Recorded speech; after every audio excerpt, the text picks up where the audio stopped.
আমরা যারা শিক্ষক আমাদের একটা বিষয় খেয়াল রাখা উচিত সেটি হলো রিফ্লেকটিভ জার্নাল বলে একটি কথা আছে।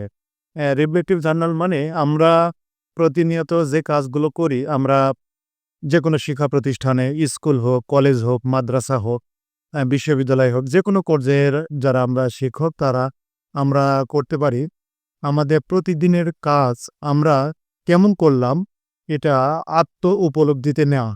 যে আমাদের আজকের কার্যক্রমের মধ্যে কি ভুল থাকলে আমরা আজকের দিনের কার্যক্রমকে আরো কি করলে আরো সুন্দর করতে পারতাম।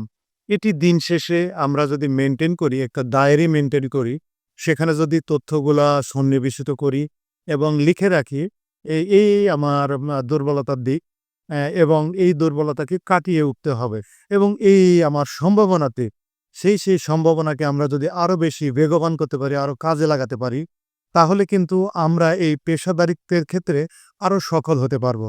তাই আমার মনে হয় প্রত্যেক আ আ শিক্ষক এবং অন্যান্য চাকরিজীবীকেও এই